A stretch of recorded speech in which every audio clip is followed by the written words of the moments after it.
thing and see if I got people. And we're live. Look at us. Hey, we're live? Okay, we are. While we're live, I'm going to Facebook to make sure some of my folks are tuning in. So I'm just going to do one last, hey guys, remember me? I had some really fun support, some great friends and family support me when I was doing all my wonderful, I did 5 streams, I think. And I hated doing the live streams. As you can tell, I've got 2 different cameras going here. The live streams were so, I remember that one of the first ones I did, it was when other pages were letting you take over. So, Americana Highways would let people do takeovers. And I did one. Okay. It was the first one I did. I did not know what I'm doing because it's a whole new, how do you talk to people, but you're really talking to yourself?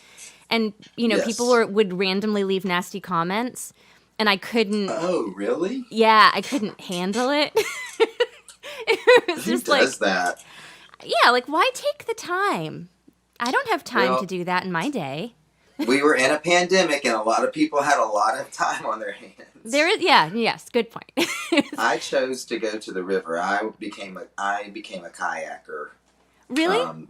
During the pandemic, and I was a raft guide for a couple of seasons on the Ocoee River about 10 years ago, and hadn't been on the river a lot. And then I bought, I'll say kayak, let me rephrase. I bought a ducky, which is an inflatable kayak. Okay. And started taking it down the Nantahala River. Hopefully this year I'll have the guts to take it down the Ocoee River, which I can do in the raft all day long, but being that close to the water in the ducky is a little scarier. Hey, I'm Nate. trying to get to my Wyatt Espalin music page. I'm sorry. I don't know how to do that. No, that's okay. How do I go to my other pages when I'm looking at my laptop? This is so hilarious how I don't even know how to do this. I kind of love it. I bought a kayak 10 years ago and was really into it because I've never been able to do any sort of sport because my foot to butt ratio is really off. I have the tiniest little person feet in the world. So any sport that involves standing up. How do you kick your own ass? Yeah, standing up is not and walking. If those are involved in the sport, it's a no-go. But so I was like, go kayaking, that can be my sport. Except that I am also afraid of going underwater. And so I can do gentle kayak. Gentle kayak is my thing. Hey, Lisa and John. I love to go underwater. Oh, there it is. I like to go underwater if I am fully in control of the experience. I don't like to jump into the water, and I don't like in a kayak, if it's wavy and all of a sudden I have to roll the kayak, that's a no-go. All this to ask you. I don't get in those kind of kayaks. Okay, that's what I was wondering. You don't do the skirt whole thing. No. I'm not doing that flip thing where I'm not a duck. Okay, I'm in a ducky, but if I flip out, my ass is down the river, I gotta wait till the boat comes to me. Yes. Okay. Yes. Yeah. So you do kind of my style of kayaking. Yes, the Nantahala River, which is over close to Bryson City, North Carolina, about an hour from where I live in North Georgia. Hey, Chris. It's kind of a tame river for that. I mean, I've had some scary spills on there, but it's not been anything like falling out in the water in the Ocoee. And then none of these rivers are like anything you would see out west, or even a little more north in West Virginia. The Gauley, I heard, that's a crazy river. And I also live close to the river where they filmed Deliverance. Do you really? So, yeah, I'm about, I guess about 40 minutes from there, 30, 40 minutes from there. And so... That's so we have to watch out for banjos. We were actually, we were talking about Ronnie Cox last week. You have to know Ronnie Cox. Oh, yes. I met him at 30A Songwriting Festival. What a great actor. He's in Beverly Hills Cop, one of my favorite movies. He's in Dexter, one of my favorite seasons of Dexter. Oh, I haven't seen that show. Don't tell me how it ends. I won't say a word. Okay. I see us. We are live on my page. Okay. We are, yeah. Everybody, this is my virtual world tour, and I am pumped to have Wyatt on here. So I think pretty much every week that I've live streamed, I've talked about Songwriter Serenade because it really, I don't want to sound like I'm being dramatic, but it really did change my life. at a Songwriter time. Serenade is awesome. It changed my life at a time when I so desperately needed it because I think my nature is to be a bit of a recluse anyway. And then the pandemic made that really easy to do. And that was the first time I had like left my home really on my own. And it was awesome and empowering for myriad reasons. And I brought my mom, and I just remember Joyce. Hey Joyce, is Joyce listening? I hope Joyce is listening. Joyce, comment if you're here. I'm not. Maybe she won't know how to do that, but maybe she will. But I just remember the first night.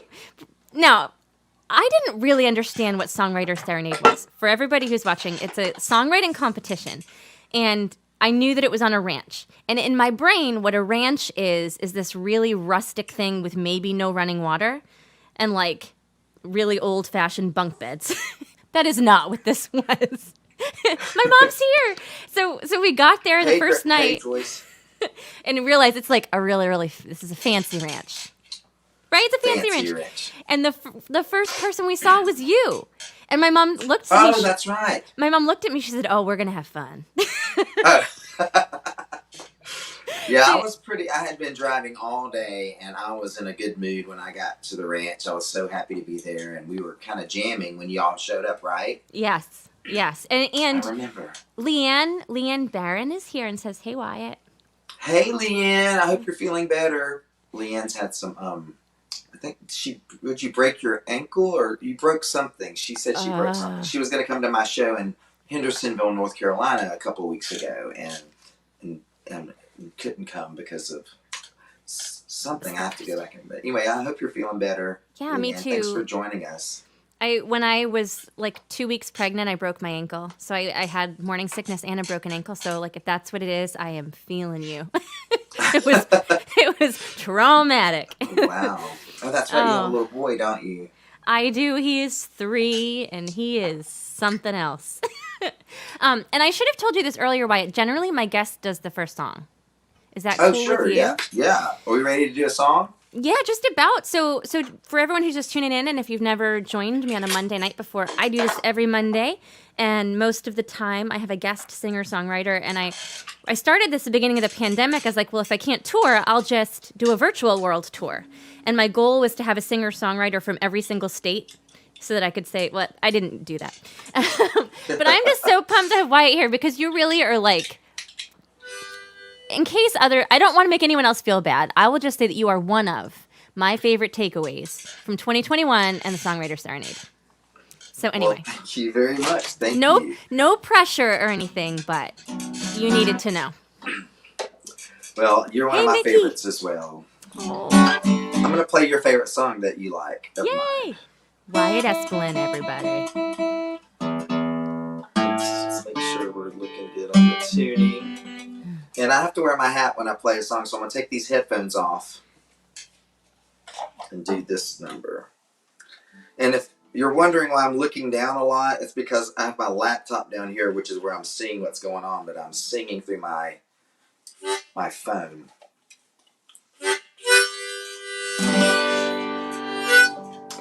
Here's a song called Alma.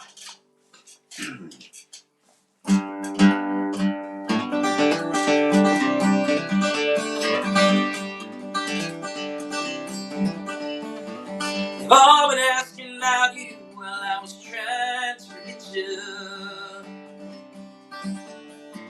But if they really knew, they'd hush their mouths, I bet you. Oh, Alma, I've started talking to myself, Alma. There's never been anyone else but you. Full moon shines through the rain, my face is soaking wet. And in the mountain range, I see your silhouette. Oh, Alma, yeah, I spoke to you by myself, Alma. I couldn't find anyone else like you. Alma, Alma.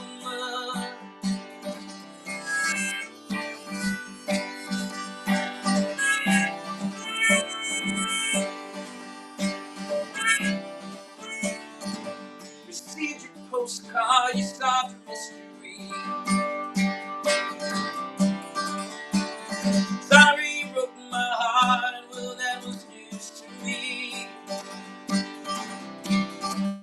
Alma, you wore a smile that you lived at Alma. You knew I'd find nobody else than you. Alma, Alma, Alma.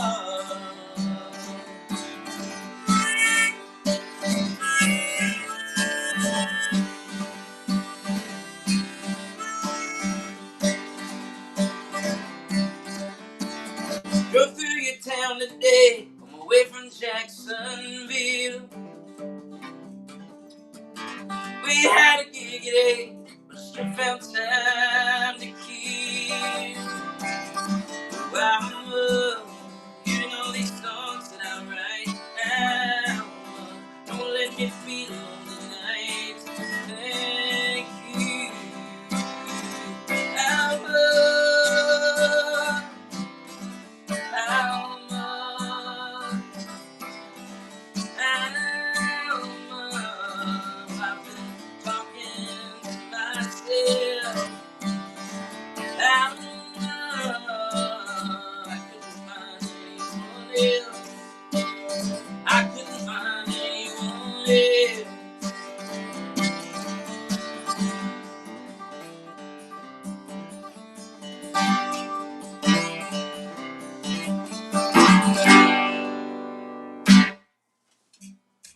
Yes, All right, I let me get the love that headphones back song. on. Oh. I can't hear. Hold on.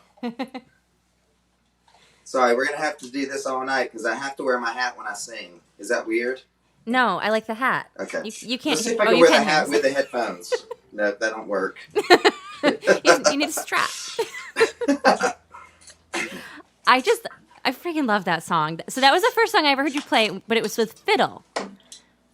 That's right. I had Campbell Davis, who was a contestant at the Songwriter Serenade.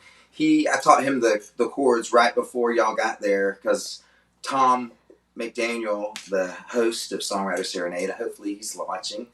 Tom requested that song.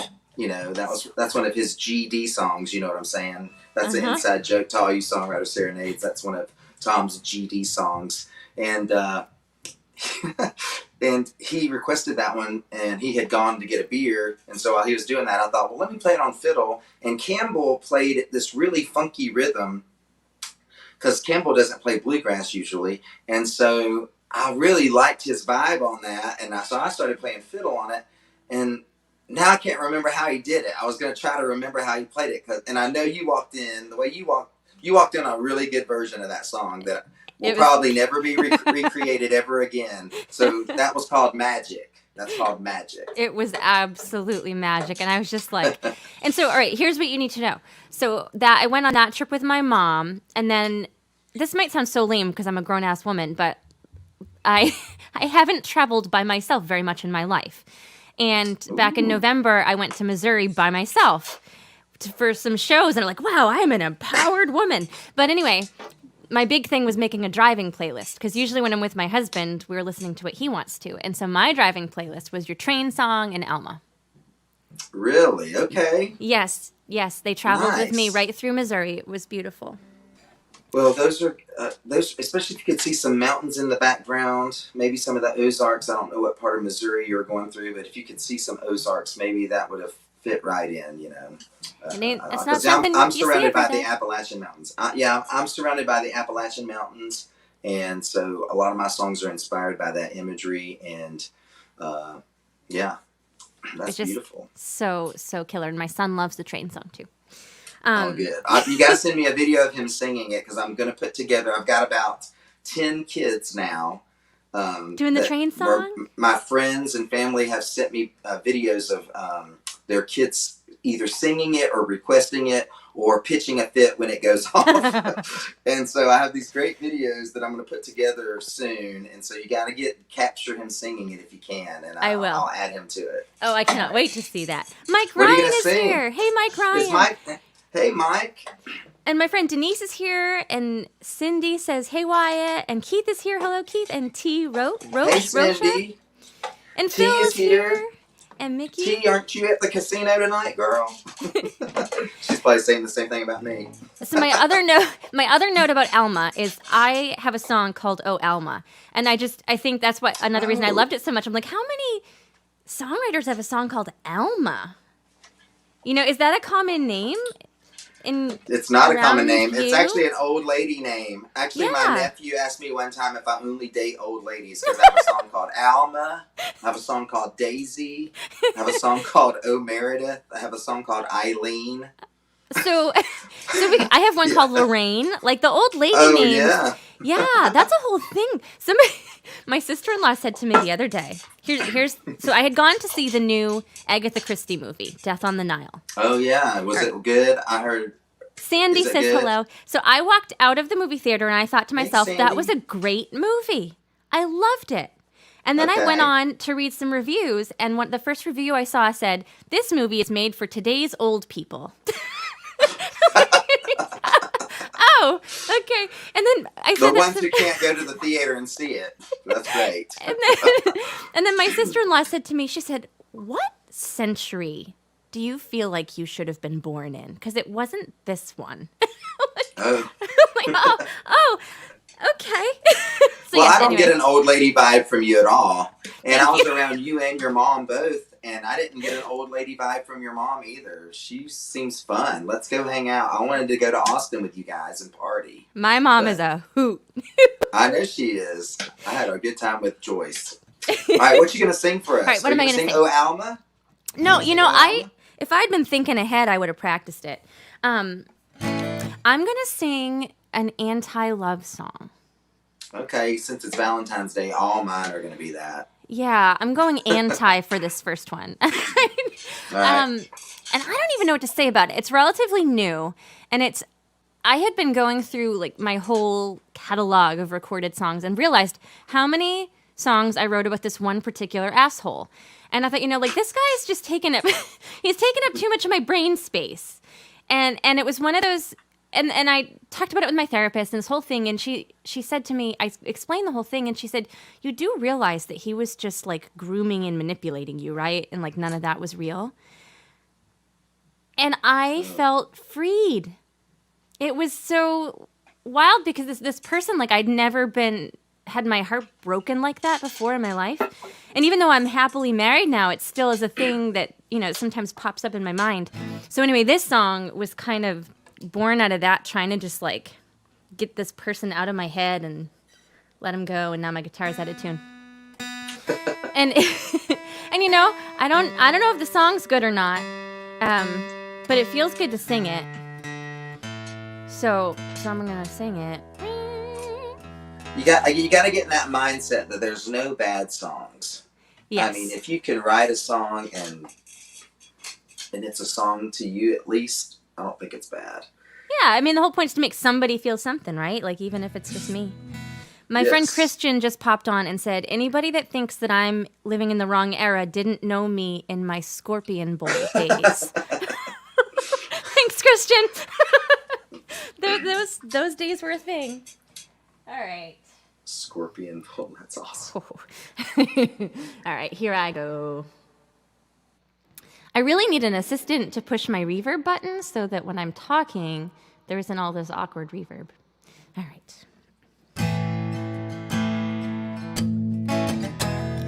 Losing your heart is a terrible thing. What once was quiet suddenly sings. Your black and white newspapers headlines are red, and you can't remember what you'd read instead. I lost my mind once, I thought it was joy. I'd never been quite so moved by a boy. He brought me out like his proudest sin.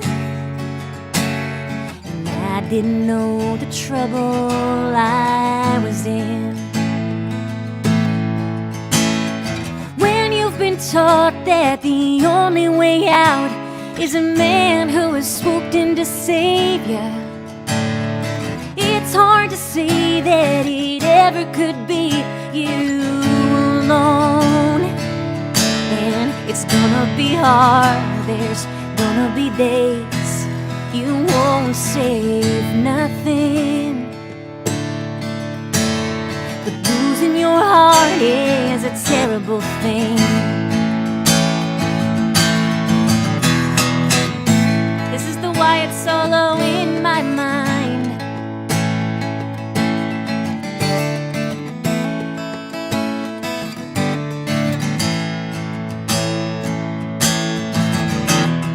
Drag me through hot coals, pull me down the road. That's the feeling that I'd rather know. Give me peace, pain and pity, I try. Just get your damn fingers out of my head. Been caught in the arms of a heart whose only goal is trying to groom you, you might not see it'll be so easy to lose it all. And it's gonna be hard, there's gonna be days you can't stand or sing. So losing your heart is a terrible thing. Oh, losing your heart is a terrible thing. Oh, losing your heart is a terrible thing. Thank you. I haven't heard that one. Beautiful. You got a voice that reminds me of Joe D. Messina, who is my favorite all-time. I know. Do you mean that's a weird pick, but no? I love do you Joe mean, D. Messina. Didn't she have that really heartbreaking song that I can't listen to because it devastates Which me for one? days? I don't know. Which Thank you, one? Robert. Can you talk me through some of the hits? Well, Sure. she played Heads Carolina, Tails California as her big hit, but she also did. The ones I'm thinking of are kind of more upbeat, like Bye Bye, I'll Take You Later, got my lead foot down on my accelerator, and the rear right, I'm gonna mirror's torn off. When gotta you do your listen next to it. song, I'm going to investigate because there are these two songs that kill me and like they kill me to the point where if I listen to them, my eyes will be swollen shut for days because I'll just weep. And my husband thinks it's funny, and so sometimes we'll play the song.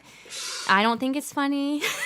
I have those songs a lot. I have those songs. I like those sad songs that I don't cry at some of them anymore, but there's been some that I'm like, oh, wow, that was really, I used to do praise and worship music a lot, and I worked in the church for a long time out of college, and that's been 20 years ago. And just recently, I was hired by a local Methodist church to help out and provide music, like a couple of Sundays a month. And so I've been going back to some of these old praise and worship songs, and even some newer ones that I've never heard before. And I have really been moved by some of these just great writing that. I'm a sucker for Fanny Crosby. I don't know if you do the old hymns like the Fanny I love Crosby. Fanny Crosby. Fanny Crosby is a great writer. And yesterday I sang my favorite hymn. I meant to write down the name of the writer, but the name of the song is called Softly and Tenderly. And Alan Jackson does a very awesome version of a lot of old hymns, and he tears that one up. And so I went and I sang that at church yesterday. There are so many. I grew up in a church too, and I have like a like a mixed bag experience with it, but the songs just like they stick with you. And my absolute favorite one, do you know "Be Thou My Vision"? I mentioned it with Oh, Mike. yes. Oh, Great song. holy smokes, it's so good. So good. Just the melody is beautiful in that. It really is. Those old Irish tunes get me every time, man. You got a song? You gonna play a song? Yeah, I do. Speaking of church yesterday, I barely could sing at church because the night before, Saturday night, I debuted a new band. So me and 4 other great musicians that I know in the North Georgia and North Carolina area had our first show together, and we sold out this amazing venue in Dahlonega, Georgia called the Crimson Moon. And what an amazing feeling. You sold it out. T-shirt. Yeah, we sold it out. It holds like about 70 people. And so that's a lot of people, you know, to buy a ticket and come see you and enjoy the show. And so we actually started the set off with this song. I've never recorded this song, and it's kind of an older song, but it feels new because I don't ever play it. So I'm going to take these off and play a song called "The Cactus Sisters." Put those there. Put the hat back on.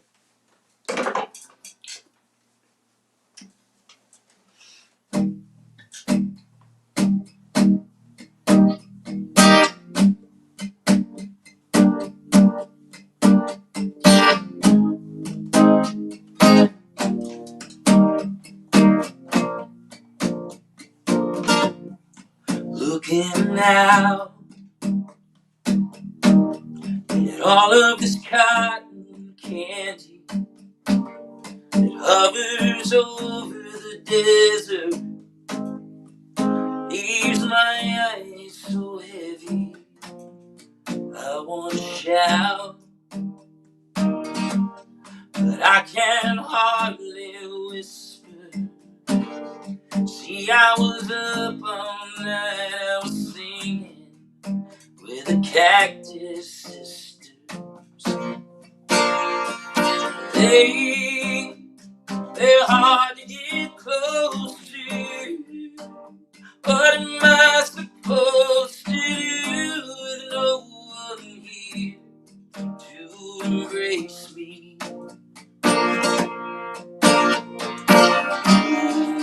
Oasis just ahead, and my aching head it longs for some water on my face.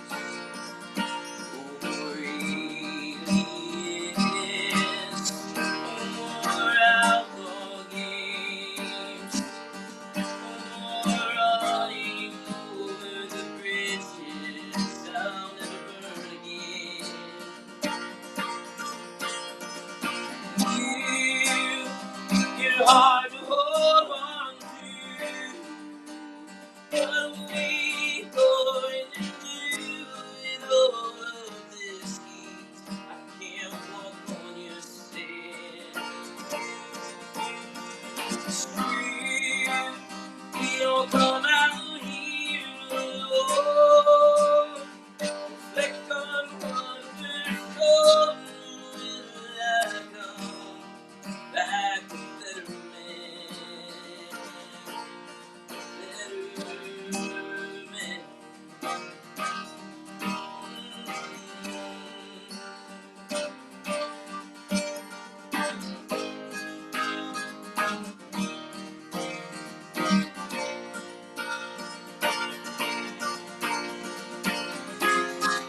Oh, the Cactus Sisters come to life in the firelight.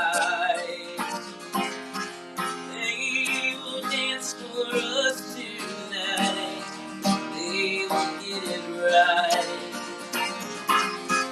Oh, the Cactus Sisters come to life in the firelight. They will dance for us tonight.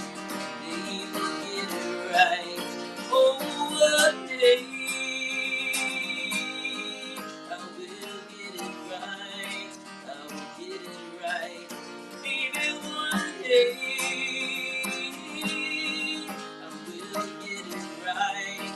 I will get it right. Looking down over this caramel desert where I wandered for decades with no shoes or shirt into this town,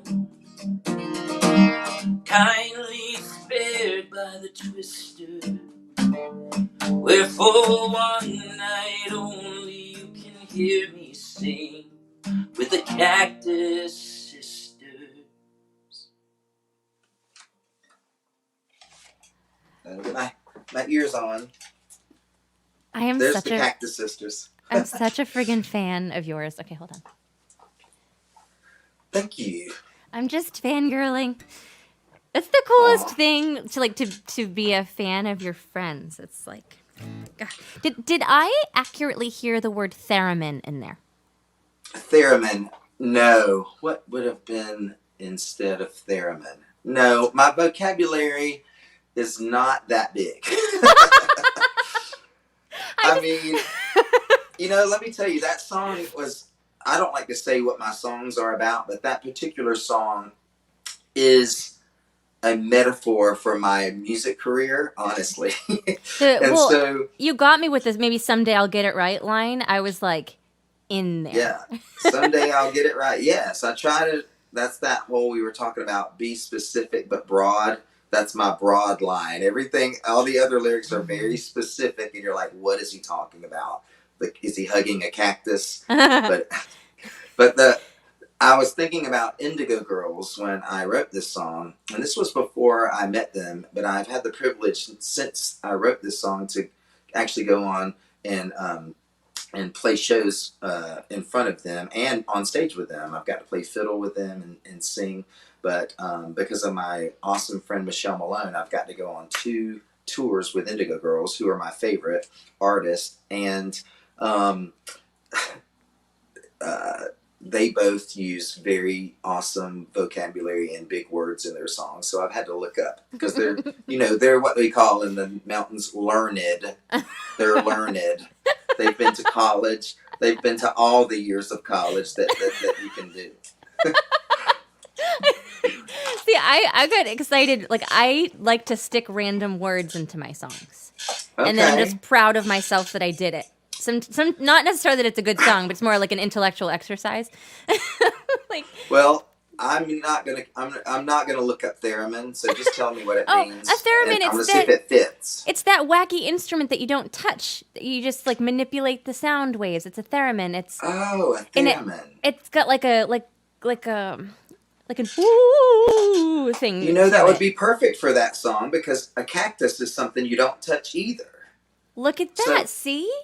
That's why you heard theremin, because you're like, Wyatt is so clever that he had 2 different things you can't touch in a song. Yes, I was there. Thank you, Grace, for thinking that that's who I am. Let's see what you got. Oh my gosh. One day I will get it right. Then the whole idea of being learned, so I fought for years, Wyatt, with who I was. I'm still fighting with what is my voice as a human being and as an artist. It's going to change. You're going to fight forever because it changes. Thank you for that. So here's me having catharsis. So my dad was my biggest supporter, but also gave me this emotional baggage that I still carry because he kept telling me, you're a blues singer, or you got to sing country, you got to do blues or country, and then you can do whatever you want. And if you're not famous, it's your own fault. Okay. And I've been carrying that around since I was 14. Like, oh my gosh, I'm a failure because I didn't listen to my dad. And recognizing that I'm doing this because I can't not do it. And in his mind, success was only that one thing. And so for years I kept trying to write blues and country songs, even though I hated the genres because he was trying to make me do it. And then I worked at a Renaissance fair, and when I was there, I was like, oh, wait a second. I can just write songs that are the stories of Renaissance people. I can write all of history in song. All of it. Yes, you can. Yeah, you can write your murder mysteries in song. And so that was my goal. So my first album I put out was King Henry VIII and His Wives was the topic. Oh, but it was just like, it's taken me a little while to realize that like most people aren't actually interested in that and don't understand all the historical references. So, like, if you built a great marketing plan around it, kind of like Anais Mitchell did with Hadestown. Oh yeah. You know, just that's what you got to own it. You got to those songs treat it weren't like that a good. concept. You got to treat it like a concept album. Yes. You got to make a poster and a T-shirt, even Yes. though there's nothing there. You got to say, "Here is my Henry VIII album." Well, I was going over some of the songs recently just to see if they had anything to them because I haven't touched them, and I was like, "What am I even talking about in this song? Like, this song makes no sense to anybody, not even me anymore." Okay, what am I gonna sing? I'm gonna sing another newish one. I think that's what I'm gonna do. So this is my last song about that one person. Before I let the whole idea go. So Wyatt and I were talking earlier about where I'm stuck at writing because I've been going to Nashville and writing with people whose focus is getting publishing deals and writing hit country songs, which is one very specific thing, right? I'm sorry. Well, I sat down at one of the writing sessions and I was like, y'all, no beer, no trucks for me. This song will not have beer, it will not have trucks, unless we find a really poetic way to say it without saying it. Like, no. Or referencing other country singers that are dead. Oh, that's a good one, yep. And I don't really want flags either. Or referencing, like, trendy singers that we know that the singer of that song is not really listening to in their truck. Yeah. I know you're not driving down that dirt road listening to old Tom Petty songs. I just know you're not. I'm actually listening to Coolio is what I'm listening to in my truck. But then also like been trying to write for sync licensing, which if you don't know is just trying to get your songs in TV and movies. But that's it's like the opposite thing they want. Like for those songs, you want to be really broad and use poetic language. It's just I've been in this place where I'm like my head's exploding. So this song I just kind of let it happen, and I haven't shared it with anybody. So here I'm going to share it. So I have been remiss also to mention to you guys that if you tune in to me on a Monday nights and you haven't heard Wyatt before, you should go like his Facebook page. I put a clickable link in the description. So go follow him, like his page, check out his website. He is awesome. Okay. So this is a weird one, and Wyatt, I'd love your thoughts on this after. I wrote it on piano, and I was like, that song's okay. But then when I played it on guitar, it just had a different life to it. And I wonder if that ever happens to you, where the instrument you're accompanying yourself with changes your tune.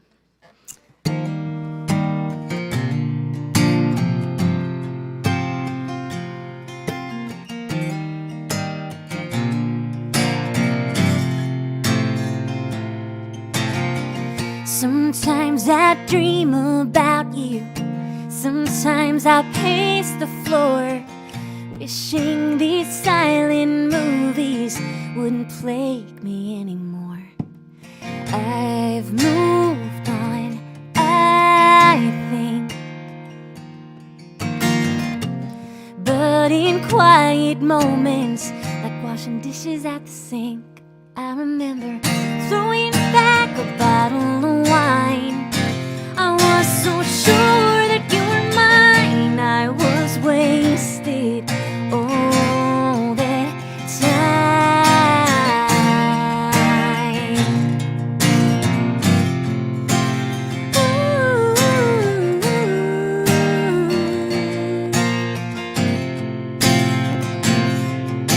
So here I am, maturely thinking that I was so naive.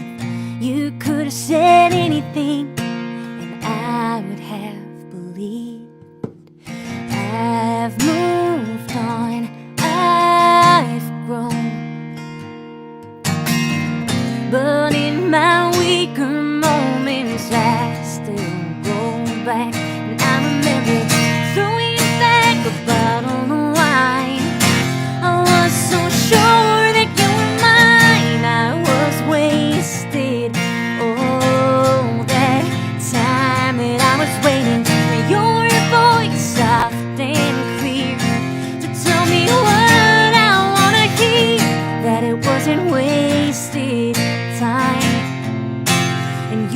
always gonna be mine.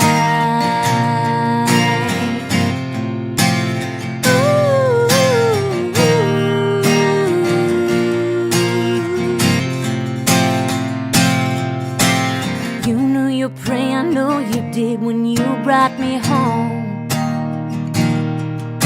And you crossed the lines when you wanted to, once they were drawn. I had no say and I let you take me down, down, down. And I remember throwing back a bottle of wine. I was so sure that you were mine. I was wasted all that time that I was waiting for your voice, soft and clear, to tell me what I wanna hear, that it wasn't wasted time, and you were always gonna be mine.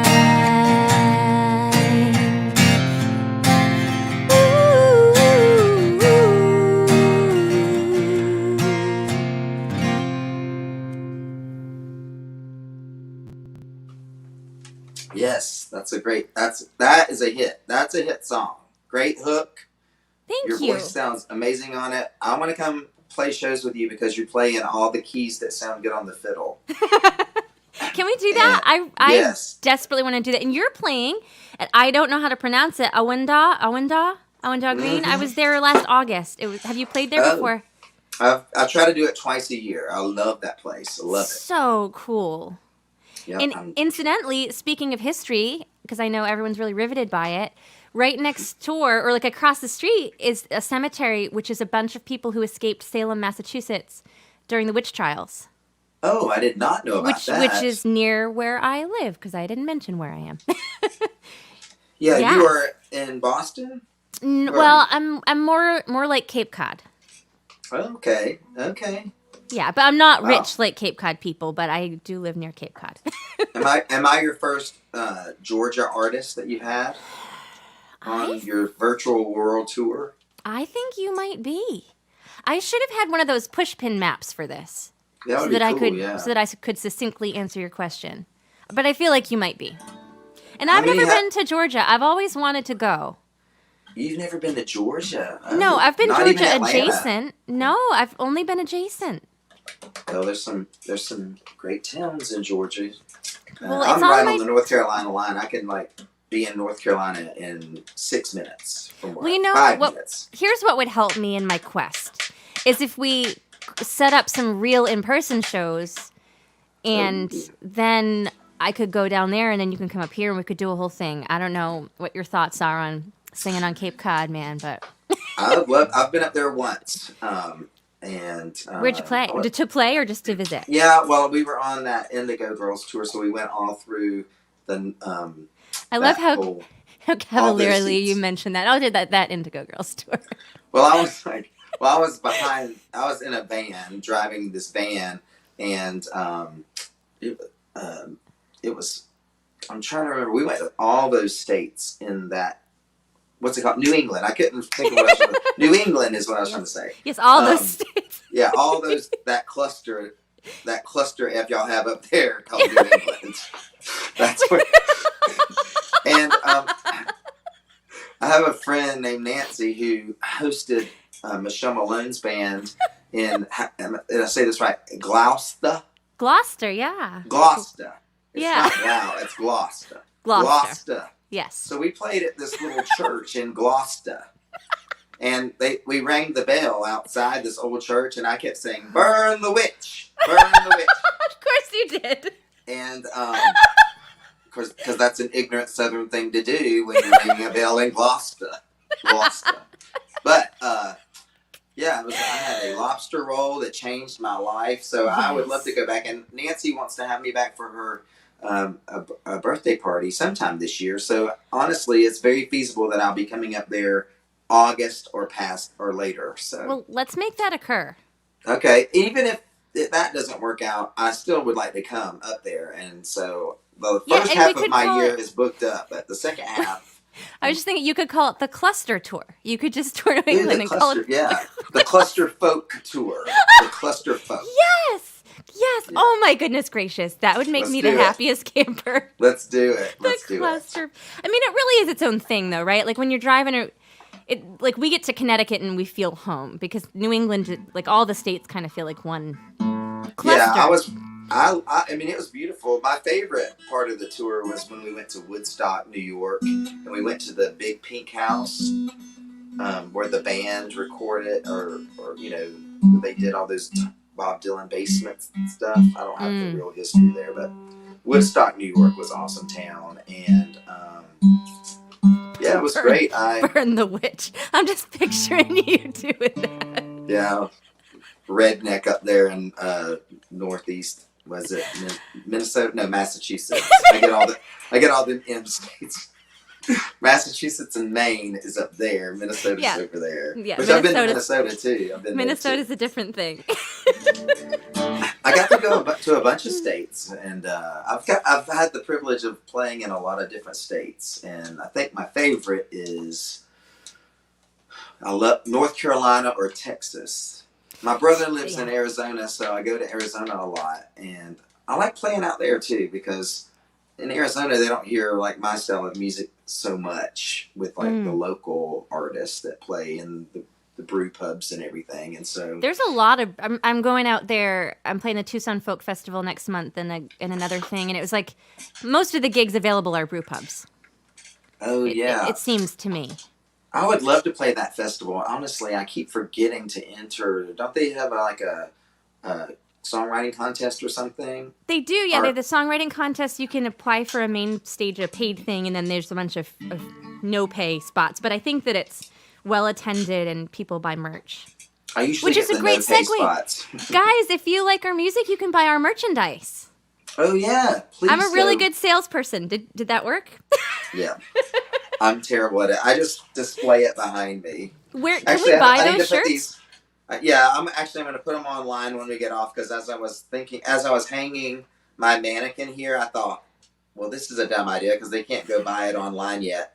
But once I get off with you, I will just go right on to my little thing and add the inventory, and you can buy my brand new T-shirt, Wyatt Espalin, and my new band name is the Riverstones. And what folks could do if they really want that shirt and don't want to forget, they could just private message you, right?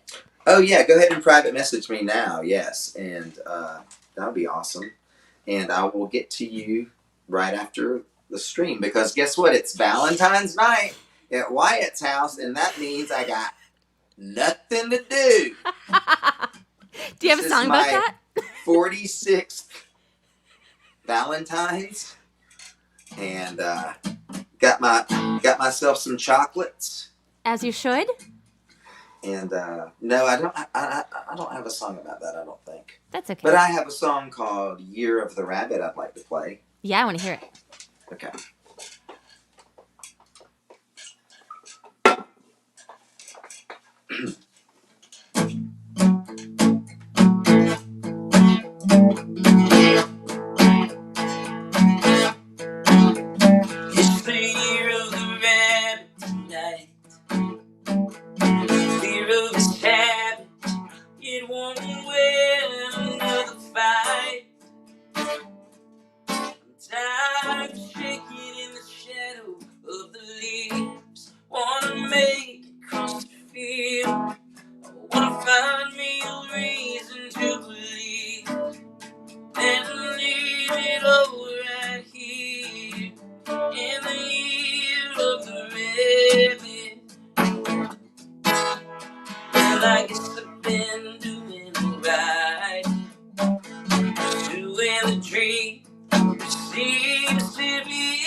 Sorry, I have to tune this guitar.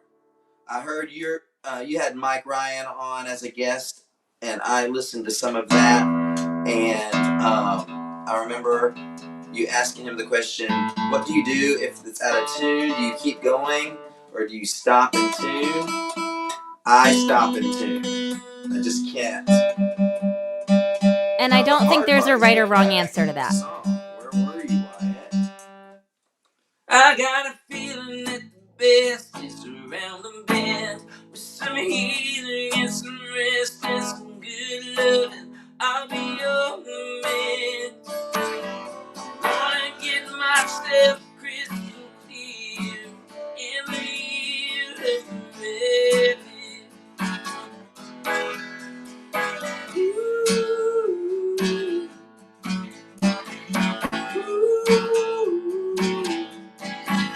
oh, the universe,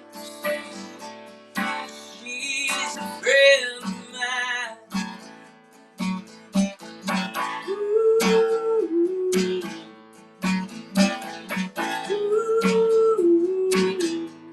You know the universe, she's been a friend of mine. Oh, we go back a long way. She takes me back in time to the year of the baby. Well, I woke up early and bright. Come through the blinds, land on your skin with some golden rays of sunlight. And I saw the green, red, yellow, blue, and black. You had 11 tattoos of the shiniest zodiac. I said something's missing here. It's the year of the rabbit.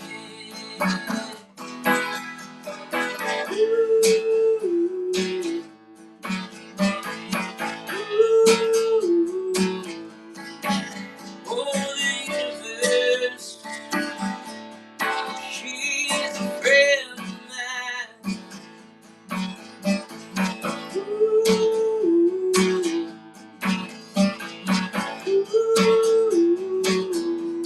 You know the universe, oh, she's been a friend of mine.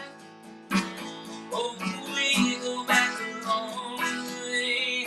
She even takes me back in time to the year of the baby.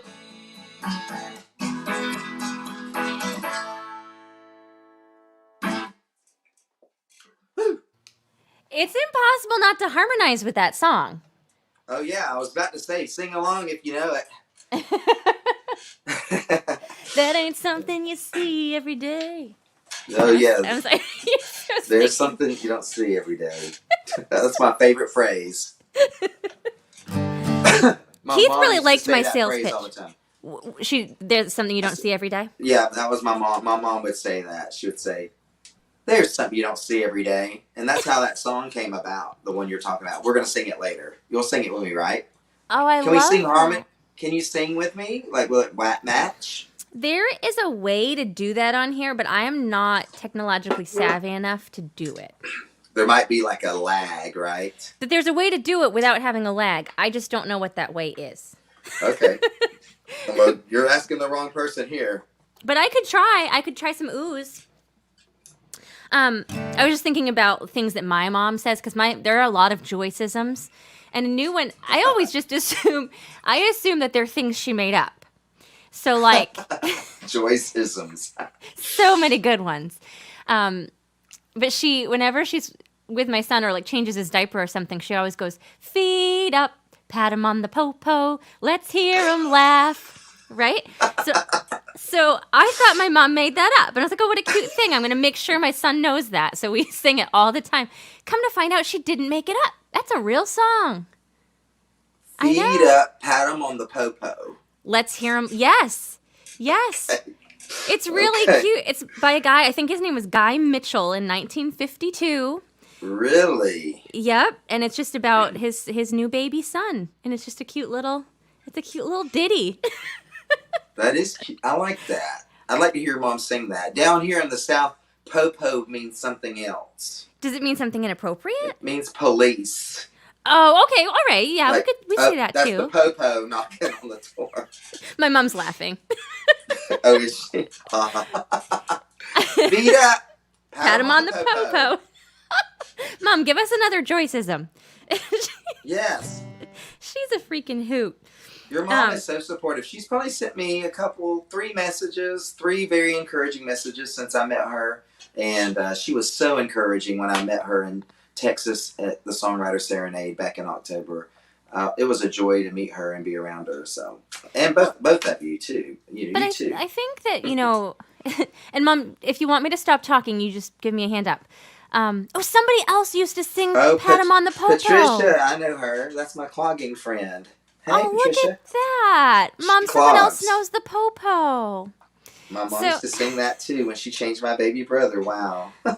So Popo must mean ding-a-ling then. Bum was my interpretation. Oh, because Patricia's mom didn't sing it when she was changing her diaper.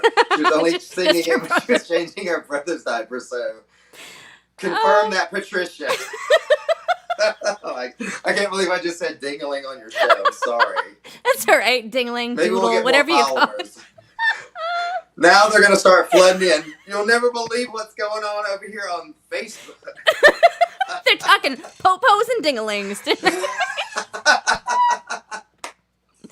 That's good. Stromboli. How do I even make a song after that? Okay, well, so... Sorry. No, so my mom and I... Mom, if you want me to stop, just give me a stop talking comment. But my mom and I... Abby is here! Abby was a songwriter too. So my mom and I, in some ways, I feel like are growing up together. And I say that in that my mom's 78, but didn't really have a childhood to speak of. I mean, when she was 12, her baby brother was born, and she took care of him full time, and then got married and had kids, and was full time taking care of other human beings until my dad died in 2016. So there's that for her, and then I've just never been a confident human being. And my husband laughs at me. He's like, "What are you even talking about?" But I'm just terrified of everything in my life. Did somebody say something funny, Wyatt? Yeah. Patricia. I'm just laughing at Patricia explaining that she was already potty trained by 1952. So maybe it doesn't mean ding-a-ling. Okay. Patricia just confirmed she probably has a po-po too. I think we all have one. I think everyone has a po-po. Okay, good.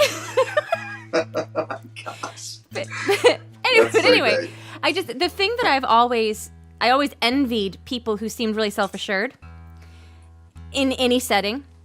And I was thinking to myself, why is it that I just have, what's that thing called? Imposter Syndrome in every moment of my life, even at the grocery store. And thinking about that, I was like, the people, the grown-ups I looked up to were not confident in themselves. So no matter how many times they said to me, "Grace, you're wonderful and you're strong and you're beautiful," it didn't matter, because the lesson that I was receiving was, that's how we behave and we're not confident in ourselves.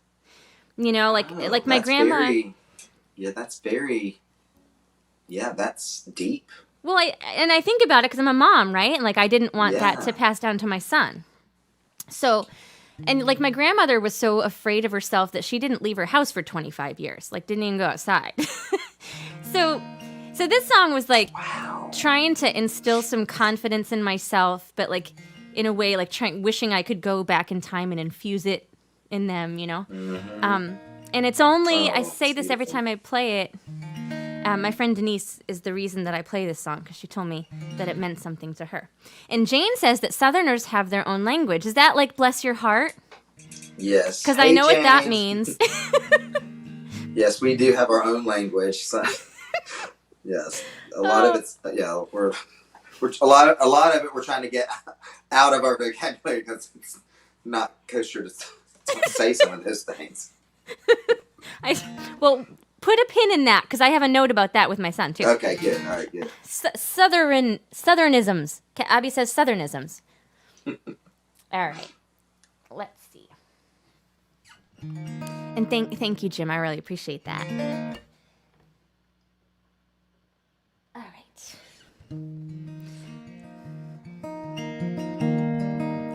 I always watched through shuttered doors, wishing that I had a pair of oars the tide would pull out and carry me lost in the strength of the sea. But I didn't know time would run. Now I'm on the edge of I am. I'm on the edge of I can. I'm at the end of my rope, and God, I pray she'll float. My mother walked a crooked mile. One crooked man stole her smile. When I looked up, all I could see, we don't have a right to set ourselves free.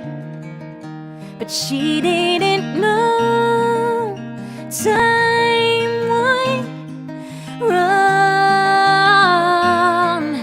And I'm on the edge of I am. I'm on the edge of I can.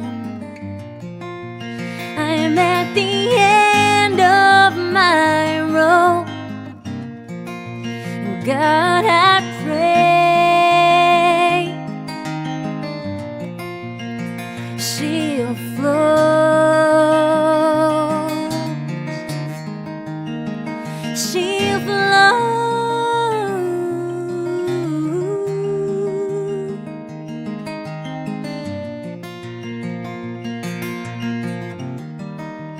My daddy tried to fix her heart, but he didn't have one single part. Standing in silence, it was all he could be. I think he saved his heart for me, but he didn't know time would run.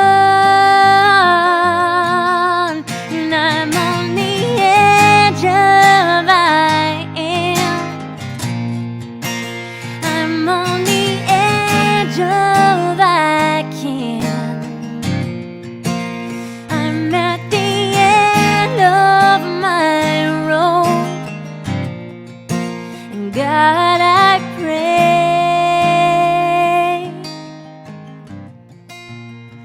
she'll float.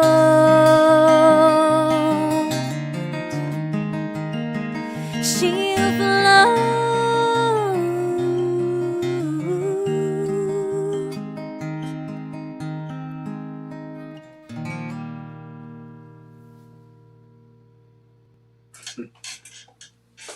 Were you playing violin on that? I was playing a little violin on it. But are you tuned down or up? Oh, you're on the third capo 3. It looked like you were on capo 2. I was like, what am I doing wrong? And then I realized, oh, she's in E flat, or E flat, which is the worst key for me on this. But that sounded good. I got a couple of good lines in there. Thank you. Fiddle is such a fun instrument. Back in my Renaissance Fair days, I wanted to play fiddle, but I wanted to be like cool, so I went with viola. I was gonna do viola fiddle. God damn, that is a difficult instrument. Like just like tuning it is hard, and then I'm like, this is not worth it. And also like getting your bow hair, the whole thing, man. Mm-hmm. Patience, I guess. It's a patience. It's a hard instrument, but I promised my granddaddy. I promised my granddaddy that every time I play a gig or whatever, I would bring out the fiddle. My grandfather raised me. My grandparents raised me. My mom's parents, and we grew up on a campground in Hiawassee, Georgia, and you know, he bought us fiddles when we were very young, me and my brother. And we were both championship cloggers, clog dancing. Me and my brother. I thought you said that kids. earlier. That's okay. Yeah. Like it's mountain style clogging, so it's not like you would see in Germany, but you know, it's tap shoes, but they have like a extra jingle on the tap, so it looks like tap shoes, but there's an extra jingle. And anyway, I fell in love with the fiddle at about 10 years old, and so my grandfather got me one when I turned 11, and so he got me a fiddle, but not lessons. So I've learned over the years. I've never had lessons, but I've learned, by just watching various fiddlers over the years. Well, one time my granddaddy supported my music full throttle, and one time at the end of his life, he lived to be 91. I took him to one of these songwriter showcases that I do a lot of, where it's 2 or 3 songwriters on stage sharing songs and stories. And we got in the car on the way home. He rode back with me, and I said, "What'd you think about the show?" And he said, "Well, you didn't play the fiddle none." And I said, "Well, Granddaddy, this is more of a singer-songwriter kind of thing. It's not really an instrumental show." And so he said, "Well, you should have got out the fiddle. I think everybody would have been happy if you got out the fiddle, at least on one song." And so I promised him that I would get my fiddle out every time I perform somewhere. And so I'm going to do an original song on the fiddle. I know you like fiddle. Mm-hmm. And I had the privilege of playing fiddle with you on your song at Songwriter Serenade a couple times. We jammed on that one. And let's play a fiddle song. This is just a little instrumental. I don't have a title for this. I wrote a new one for my band this last weekend, but I need to practice it again before I play it live. So I'm going to do one that I know really well. This is Untitled. It's called Untitled right now. You can comment if you want to help me out with a title. I've been given a lot of great titles because I announce at shows that it's not titled, and people have given me a lot of great titles, and I have a long list that I need to sit down and just pick one, because there's been some really good ones, but I've yet to do that. So it's still untitled right now. So you can still submit a title to this song if you want. So just see what it evokes.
Wyatt, that is the music of my heart. Did that sound good? Did it sound good? Yes. I like that. I like that little song. So fiddle music to me, and really anything like trad tunes just make me feel connected to the ancestors. I don't want to sound too foofy, but that's really how it makes me feel. Like it brings tears to my eyes, and I feel surrounded by ancestors. Is that really lame? There's a beautiful history there, and there's a beautiful history with this instrument, and especially here in Appalachia, and but I try to make it sound kind of traditional. Definitely inspired by that. I teach traditional fiddle, and so I have a question about that. I have a question because I know the connection of Irish music to bluegrass and country. But you had mentioned clogging. Is clogging a big thing where you live, and is there a lot of German ancestry there? There's not. Well, actually, about 25 minutes from my hometown of Hiawassee is a town called Helen, Georgia, which is, it's made to look like an alpine village, I guess you'd say. So the whole town it's a touristy town, and all the buildings and shops look like a German town. And when I was a kid, that was it seemed like it was even more so, and they had like an outlet mall there, and all those shops looked, but it's thriving more than it was in the last few years. But that town brings a lot of people, and they have an Oktoberfest every year, and but where I live, and there was a lot of clogging when I grew up in the 80s and 90s up here. Clogging was a big deal. We had a wonderful clogging convention at the local fairgrounds, and I spent many years performing there clogging. And it seems like when I was from the time I was 8 years old to the time I was 16, I was going and clogging every other weekend or playing fiddle somewhere every other weekend. And there used to be a lot of barn dances, and it's just the people that perpetuated that culture has died out. And so it's not as big as it was, unfortunately, because you can't clog. Kids today can't clog with the Xbox glasses on. They can't leave their house. They have to leave their house to go clog somewhere, and you can't do that if you're on Xbox all the time. So it's true. Abby just asked if there was a tip jar link tonight. I had been reluctant to do tip jars on here just because I felt like people got like live stream tip jarred out. But if you like the music tonight, you can throw a tip in there, and Wyatt and I will split it 50-50. And or you could go buy merch. Yes, you can go buy my t-shirt. I'm sure Grace has merch. Do you have t-shirts? I do. I actually have some sweatshirts that I'm really in love with on my website, gracemorrison.com. My friend hand-painted a lyric video for my song, and it's like an Alice in Wonderland vibe to it. So I'm obsessed with the sweatshirts. Patricia Shumway asked if this is a cat metronome. Why, yes, it is. Good eye. Good eye. This is Quigley. I also have an owl named Bartholomew. I used to teach 65, 70 kids a week piano lessons. So I had a whole metronome collection. And Quigley is named after my favorite cowboy movie. Do you know the one, Wyatt? Quigley Down Under with yes. Tom Selleck? Yes. That's all. I'm old. It's my favorite cowboy. It's a great movie. It's great. Tom Selleck was a good, he made some good movies. I used to love 3 Men and a Baby. And there's another movie that he's in. I'll have to look it up. But Quigley Down Under was a good one. So it's so funny. I have a love-hate with cowboy movies because we had the one TV growing up, and my dad had the remote like glued to his hand, and it was news, sports, or cowboys with your occasional Terminator, and like 4-year-old me was not really interested. But the soundtrack to Quigley Down Under is really beautiful. The music's lovely. Oh, that's great, yeah. So, I wasn't going to do this song. I'm still not. You changed your mind? I changed my mind because I want to try this newer one. But I have a song that was inspired just thinking about my dad sitting there watching cowboy movies. And if you listen to my album, the end of the song "Free," there's a cowboy clop, like in the cowboy. There's like horse clip clops and a gun at the end of it. It's my Quigley Down Under tribute. I had something I was going to say to you about. It was about inappropriate songs. Oh, like Disney. Okay, so my son and I, we were watching Dumbo, and he starts singing the lyrics to the opening number, and I cannot believe that it is still, people are listening to this. Oh, are you talking about the original Dumbo? I am. Oh, yeah. There's a few of those old Disney, they've taken the music out, actually, I think. I don't know specifically which song you're talking about. The only song I remember from Dumbo is Baby Mine, which is a beautiful lullaby. And Alison Krauss does a great version of that. You should look it up. I don't know if I could handle that, actually. It's so good. It's so good. It's I can't even look at the Christmas tree ornament of the mom and the baby because it's too real for me. You know, and that poor mama elephant gets separated from her baby, and like that poor mama elephant. She probably needed a break though. there is. Oh my goodness! I just keep changing my song based on what we're talking about here. Sorry, I'll shut up. Let me hush. No. So I'm gonna do this one, and then we'll do one more round. Okay, Let's do that. So I'll do this song, and then I'll do the baby one. So I posted something last week or the week before. I was being a little facetious, and I was just like, guys, I've been trying to write a song for 2 days, and I can't. Am I even a songwriter anymore? And people like glommed onto that post, and I've been getting messages and texts and reassuring things like, yes, of course you are. Like, I was being a little tongue-in-cheek because, you know, it's frustrating when you sit down to write and you can't, you know? Oh, yeah. And I'm a little bit addicted to the feeling of having created something, whether or not it's any good. So my son is making announcements on Alexa right now. Holy smokes. Okay, son. I love it. So this is a song I wrote just to try to remind myself what the point of music is. And it's getting back to that idea that, like, it makes you feel connected to other people. And there's very definitely something that happens, like, on a cellular level when you're enjoying music with other people at the same time. So that's what this song is about. And I'm going to remember to put my banner up this time. That is me. And Abby, I'm so glad you're here. Abby's going to be on this show too. I think, Abby, correct me if I'm wrong, I think we said April we're going to have you on.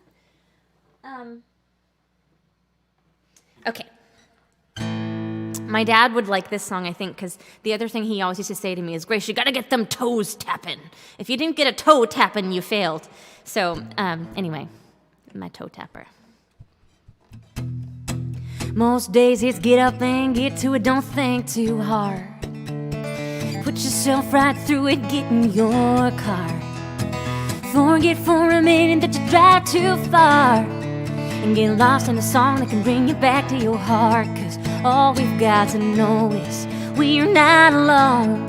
All we've got to know is fear is age old. And when Father Time starts taking away your shine, start fighting back with song. 'Cause we are not alone.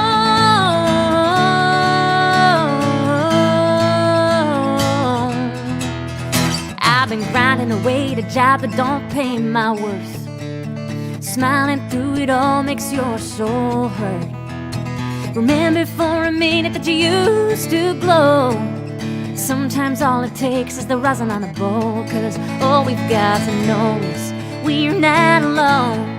All we've got to know is fear is age old. And when Father Time starts taking away your shine, start fighting back with song.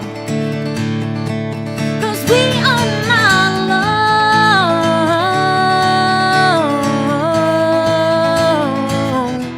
Can be easy to forget the faces that we met, the failures and success, the times you've passed the test, and when you've gone with grace, brought smiles to their faces, dancing with your babies. 'Cause all we've got to know is we're not alone. All we've got to know is fear is age old. And when Father Time starts taking away your shine, start fighting back with song. 'Cause we are not alone.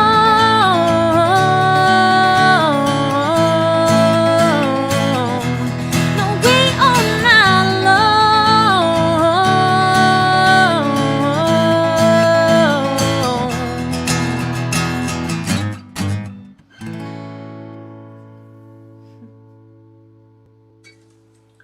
That would be fun to play fiddle on. Wouldn't that be so fun? Yes, that was fun. That was a good one. I like that. I would, thank you, Keith. My mom said she was tapping her toe for Dad. and I think I don't know if it's an Irish thing when folks are sitting down and tapping on a board with their feet. That's not clogging. That I mean, is it akin to clogging? What is that called? Though? It I think is. it's an Irish thing I'm thinking of. That's an instrument I want in my band. Like, there's definitely people that go around and they take a wooden piece of wood and they'll dance on it for percussion and clog, you know. That's what I want to back me up. But clogging is standing up. I've never seen nobody sit down and do it, except lazy people. Lazy people do that. I would probably have to because I fall off of my feet when I walk sometimes. So maybe I'd be a sit-down clogging. It's not laziness. It's just practicality. When I see you in person again, I'll demonstrate some clogging for you. Really? You promise? I only do it in private unless I'm getting paid a lot of money. So okay, fair enough. So I'll do it for you and Joyce. Are you implying that if people bought like 5-year T-shirts tonight, you might clog for us? Or is that not enough? Yeah, if someone wants to buy 2 T-shirts, that's the price. 2 T-shirts. Okay, 2 T-shirts. Raise your hands if you're going to buy 2 T-shirts, and we will clog. Actually, I'm thinking. Let me rephrase. Let me make sure. I don't even know where my clogging shoes are. I should have warned you.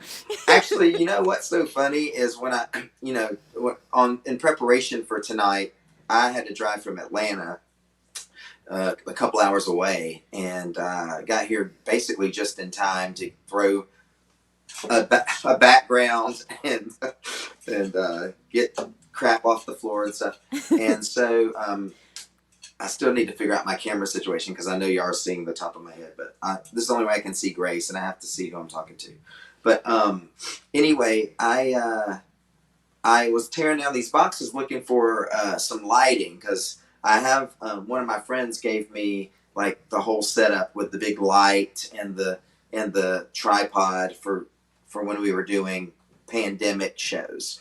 And so as I was tearing through my boxes, I actually did find the box that has the old clogging shoes in it. So they're handy. So they're more handy than I was getting ready to lie about. And I was like, I'm doing this new thing for New Year's where I'm not going to lie about anything ever. Not even a little white lie. Wait a second. But sometimes you need to. Sometimes you just don't have to answer the question the way that the answer has been expected of you. Okay. But you don't have to lie. Are you saying like a situation where you might say, Wyatt, what did you think about that last song? And then I proceed to tell you all the things that I liked and didn't like about it. I don't have to do that.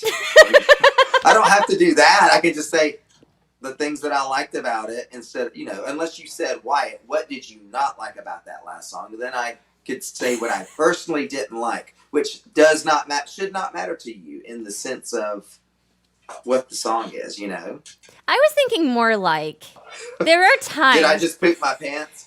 No. I think more like times where, like, what I'm looking for from my husband might be a lie, and I know that, but I just want to hear something reassuring. Like, honey, does this dress from high school still look good on me?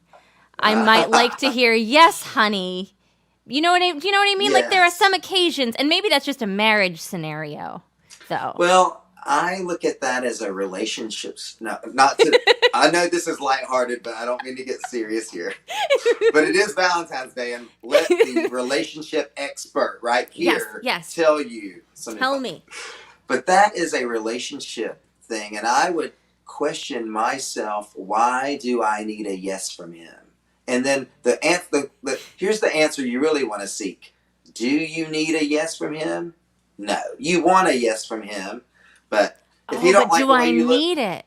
And can I get through without that reassurance? Because the belief that you need a yes from him, and the belief that we need to compare ourselves with other people, just everything we've talked about tonight in relation to our songs, and are we writing real songs, and are we writing things just for us, or should we write for just hit songs. I mean, it's two different things, you know. Yeah. But the question is it true that I need to do it this way? Or is it true that I need a yes from him?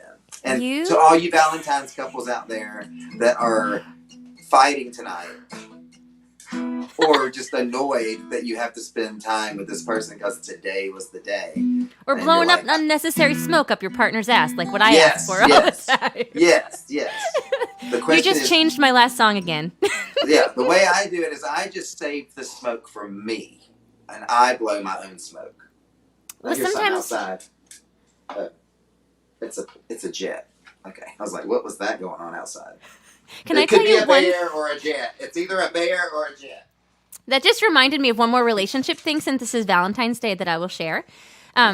So we listen to ambient sound to sleep every night, and our Amazon Alexa does this for us. And you can combine ambient sounds, right? And when I'm very high anxiety when it comes to bed. Like, I need to get into bed, I need to listen to my rainstorm with a blizzard, and then I can go to sleep.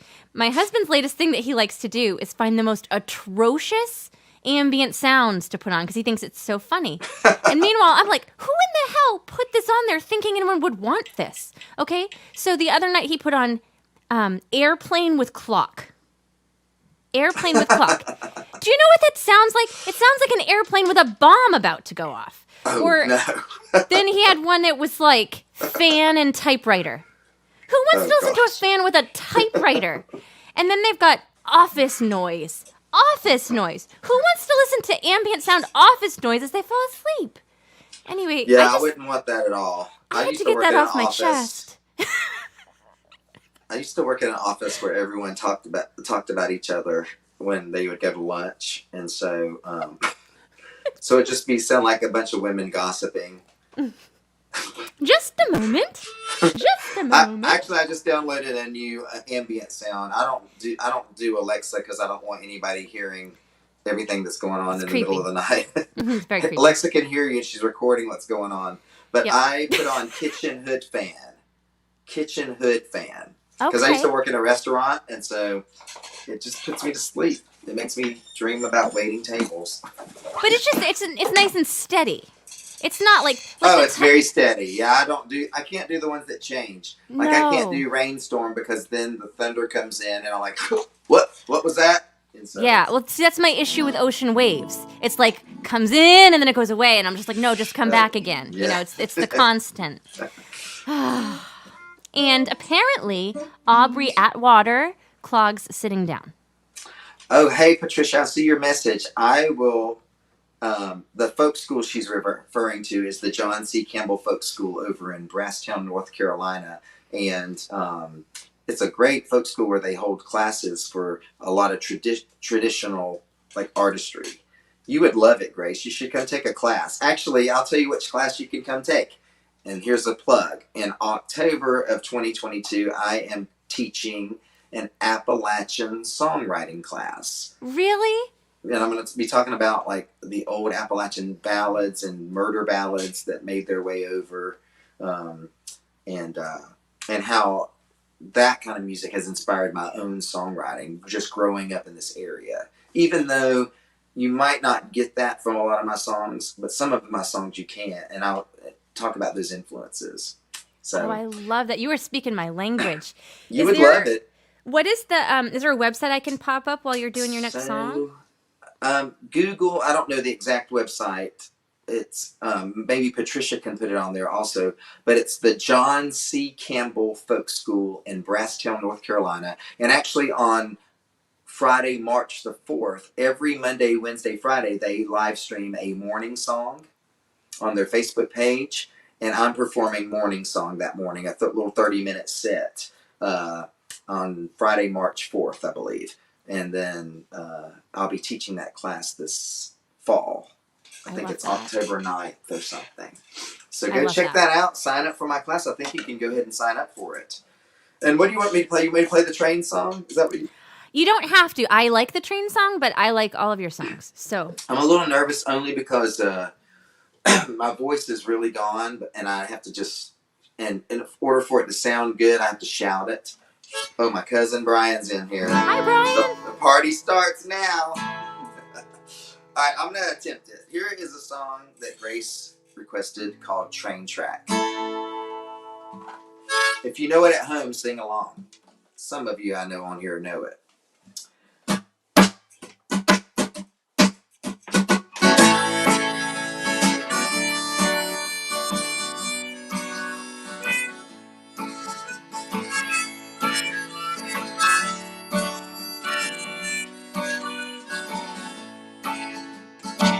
I've got a heart, it's half broken. I found a quarter, but it's just a token. Just put it in the slot. Here's to hoping. It's 5 o'clock. How come nothing's open? There's something you don't see every day. A train sitting on a train track. Always seems to be rolling away. Never waiting on you, never looking back.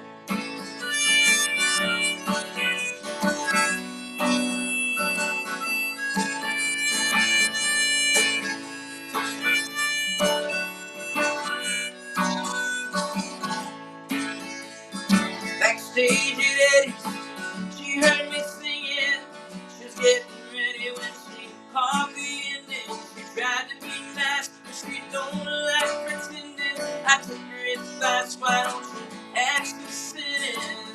There's something you don't see every day. A train sitting on a train track. Always seems to be rolling away. Never waiting on you, never looking back. Oh, you're not waiting on me, are you?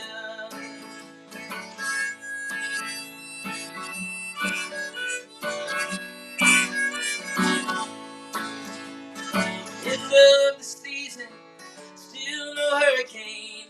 Here in the mountains, all we get is rain. Sometimes a tornado will wake us up again. Honey, stay right there because I'm coming to get you.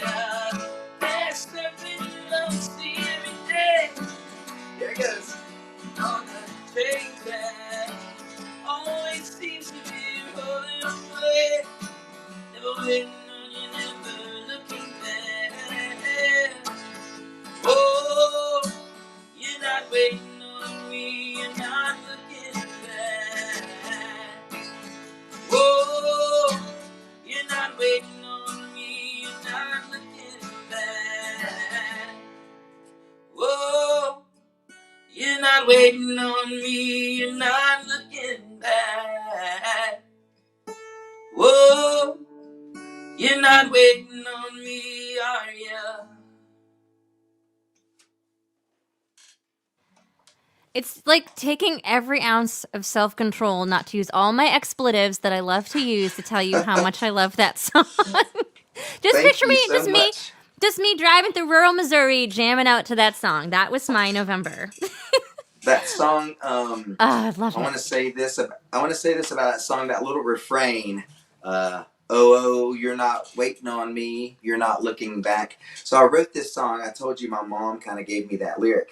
The story behind this song, real quick, since this is a storyteller thing and songwriter thing. My mom and I were riding in the car, and we went over this abandoned railroad, and there was this lone caboose car just sitting there. The grass had grown up around it, and it was rusted out. And we drove over the railroad track, and she said, "There's something you don't see every day: a train sitting on a train track." And I just thought that was hilarious because I was like, "Well, where else are you going to see a train?" And the key word there is sitting. You don't see Right. one just sitting there. In her mind, a train is always going, and you have to wait on it. And I just thought that was so poignant because I know it reminded her of her childhood because she grew up in a town called Stockbridge, Georgia, and the train track really was right outside their house, and there was a definite fear of, getting hit by a train. And my grandfather was very paranoid of trains because his older sister actually was killed by a train in 1932. And so when he was 10 years old, and he always told that story about her getting killed by a train. And so in my mind, it just kind of brought to light the nostalgia for my mom, and it made me feel closer to her.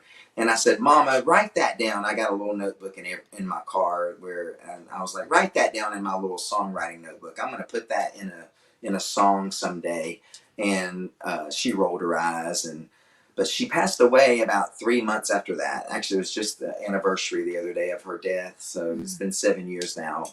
I miss her terribly. But about 3 months later, she passed away unexpectedly. And in that 3 months, I had given her that car we were riding in. And I got something else to drive. And 6 months after she passed away, I still had not cleaned out the car. And I thought, I need to sell this. I don't need to hang on to this car. And so I went to clean it out, and it smelled like her. That's why I avoided doing that for so long. And I found that notebook. And on the first page, there was only one thing written in there, and it said, there's something you don't see every day, a train sitting on a train track for Wyatt's new song. And so that's what inspired that song. And I went and wrote that song that night after I cleaned out the car. And yeah, so I kind of say that my mom co-wrote that, and that's my biggest hit. So she's getting all the royalties in it. You're making me tear up, man, because I think so. I didn't know any of that. You know, I just dug the song. I think we're like some kind of kindred spirit here. So okay, see if I can tie this all together. So Wyatt and I both have songs called Alma. My Alma was named after my great aunt who died in 1923 of diphtheria, like the year before they came up with the vaccine for it. She was like 9, and she lived in a house that my town calls the Railroad House, and it's right on a train track. And that's awesome. And when the trains go by, the whole house shakes. It's right there. And so when I was listening to that song, in my mind, I'm in Alma's house in the train house, like. So it's just, isn't that so cool? And it just, for me, it was a nostalgic thing too, like thinking about my grandfather who grew up there. And anyway, that's just. No, that's beautiful. I love it. I love anything about trains and that story. I try to. It's a long story, but I try to tell it most of the time. It's worth it. Song. Yeah, it is. Here's another train tidbit for your traveling times. Look at all that alliteration. In Lancaster, Pennsylvania, or just outside of it, there is a train motel, and it's all cabooses. Okay, they have that in Chattanooga at the Chattanooga Choo Choo Hotel. Really? They got a lot of train cars. It's not all cabooses. Do you stay in them? Well, I stay in that hotel a lot because it's pretty inexpensive on Priceline. Are you staying in the train, or are you? Yeah, you stay in the train cars. But that's how this is too. The cheap hotel, the Priceline rooms, are not in the train car. I stay in the Priceline rooms, but yeah, I've seen the train cars and it's cool. So you said Lancaster, Pennsylvania? Yeah. Okay. It's like right in the heart of Amish country, and it's such a cool little thing. Get up there. It's really. Have you been there before? I've been to Pennsylvania, but I don't think I've been to that town. That doesn't sound familiar. I've been to Philadelphia and the town where they have where they make Turkey Hill ice cream. I don't know the name of that town. That's my favorite ice cream, Turkey Hill. I love Pennsylvania. Yeah, I like their accent. I don't want to go to Pittsburgh and hear the mayor of Easttown accent. Pittsburgh. So I love that program, but I can't say that I've ever heard that Pennsylvania accent in action. Yeah, I've only heard it. Yeah, I've only heard it in that show. I've only heard it, and I've heard Tina Fey does a really good Baltimore. Well, that's more Baltimore, but yeah.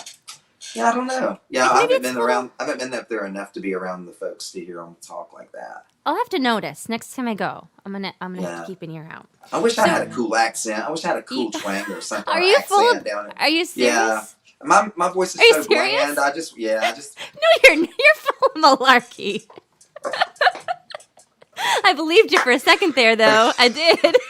You're like, you were so quick too. You're like, you've got to be joking. Well, I'm so gullible. Like, my nature is to believe everybody. So it's like I was fighting with myself. I'm so sarcastic. I'm very sarcastic. So we're gonna go. Our tour is gonna be so awesome, Grace. What do we call it? Clusterfolk? The Clusterfolk tour. The Clusterfolk tour. Yes. This is the the best. Okay, so I'm going to play a really depressing number. And wait to end the Valentine's night. I can't wait. Well, so here's my request. If I do this really depressing number, do you have a quick little fiddle jaunt you could do afterward to just like perk everyone up? It doesn't have to be a whole long thing. Yeah. I'll do a hoedown. Yeah. I'm gonna be the wine and you be the espresso. Okay, perfect. All right, perfect. So this is a response to, because you asked me earlier, why do I need my husband to tell me I look good in a dress, right? Yes. Why do you believe that you need that? That's all right. So here's the answer. You don't need it. You just believe you do. Right, and here's the answer to it. So I'm going to try to make this succinct. So my loved one, I'll say that, or 4 of my loved ones all suffer from eating disorders, and I've spent the better part of the past 2 years trying to tell someone that they're beautiful and it doesn't matter what society tells them and whatnot as we're trying to fight this eating disorder. While at the same time, every time I put on an outfit, I'm like, ew. And I got to thinking, like, how can I be preaching to this person to love themselves when I don't love myself?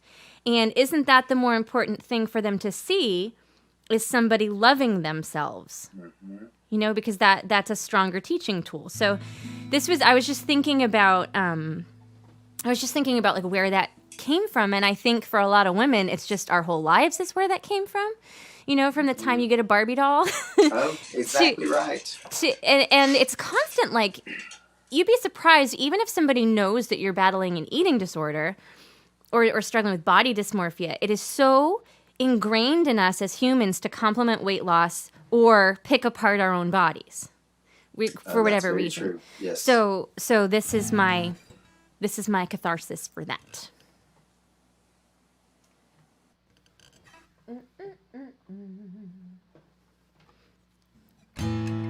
Haven't done this one in a minute.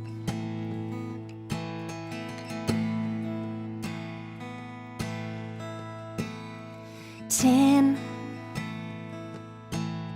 It feels like a long time to carry around weight you don't need, worrying about what they all see. Cover your flaws up, but not too much makeup. A real lady crosses her legs, never asks and never begs. And what will they think of you if they could see you now? Get you a hardened heart if you're gonna play your part. Those words were never meant to be remembered, but youth has a strong memory when you're learning to be.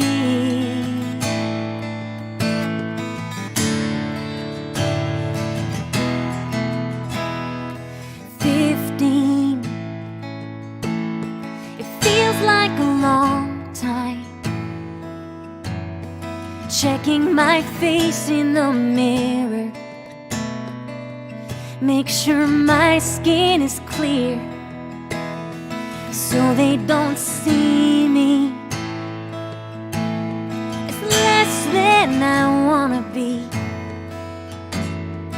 And I can't stand next to you when I'm trying to hide that it's true. And what will they think of you if you're always asking for it? Oh, get you a hardened heart if you're gonna play your part. Those words were never meant to be remembered, but youth has a strong memory when you're learning to be.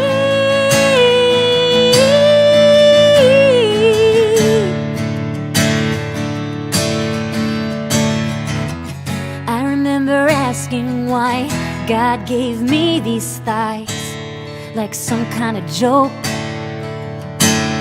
It's hard to love your frame when they give it a name. And just like that, you're learning to be.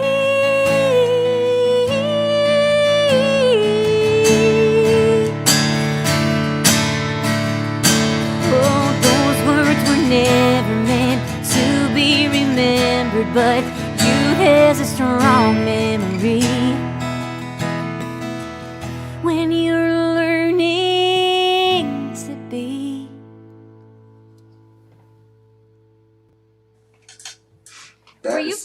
That's sad. And the fiddle made it sadder. The violin made it sadder. I was trying to play along, but I was also listening to your lyrics. I was like, oh my gosh, this is. My soul is a dark, dark void. Well, maybe this. But you know what? Writing that made me feel better about it. Oh, I'm sure. I'm sure.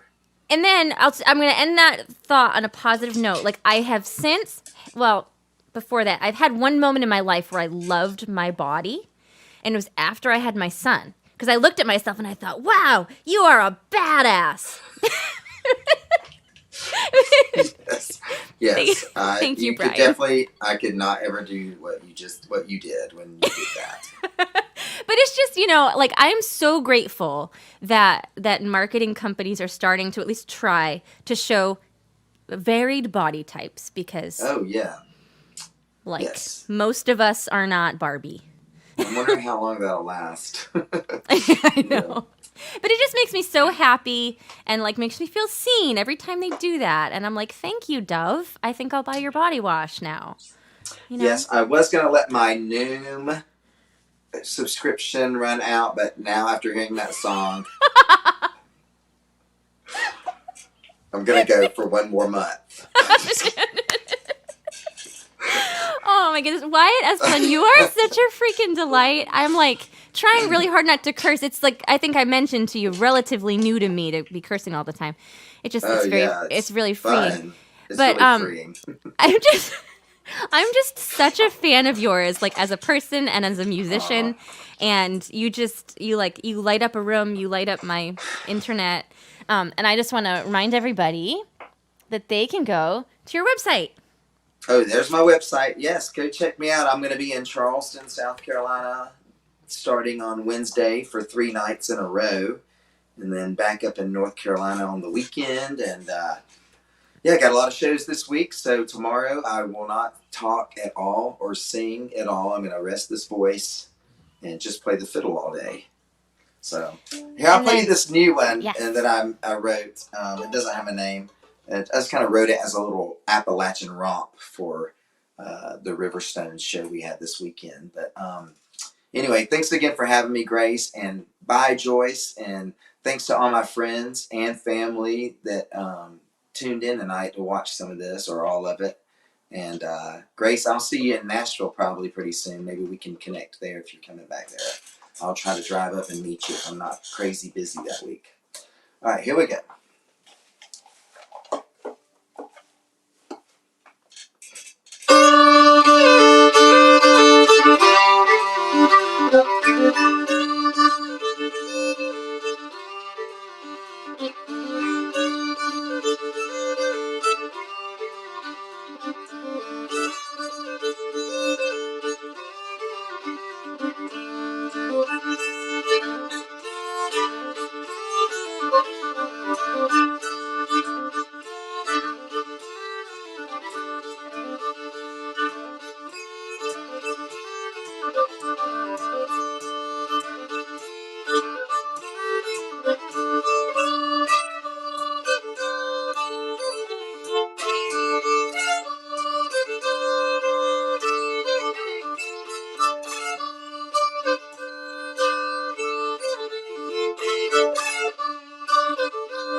Patricia is telling us this, folkschool.org.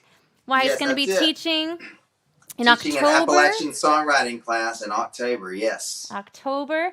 I want to let everyone know, I mentioned earlier that my son, he's 3, he made an announcement on Alexa during this stream. What it says is, I want a steak.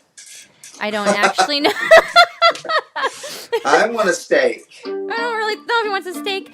Keith just requested an encore of my song Sober, and we've gone 20 minutes over what I was allotted because I'm right outside of my son's bedroom, and he needs to go to bed an hour ago. So Keith, I'm so sorry, but I promise that I will do that next Monday for you. I will dedicate it to you.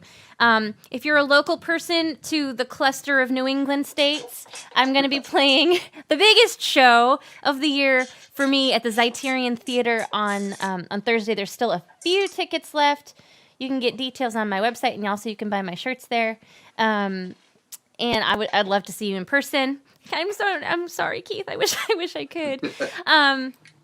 But I've just had an absolute ball with you tonight, Wyatt. You're one of my favorites. Thank you. I will be back in Nashville, and I don't want this to end. And I just have so many wonderful things I want to say to you, and then they're like, it's like I have a Grammy of acceptance speech, and I love you, Wyatt. Well, you can text me anytime or call me. I'll be driving for 5 hours on Wednesday, so just send me some text messages of how awesome you think I am. I will respond to all of them. Great, and none of it will be smoke, man. It'll just be true. Yes. And I don't need to hear that from you, but I would like to hear it from you. Oh, yes. Thanks I love for that having reframing. Good night, everybody. Love you. Bye.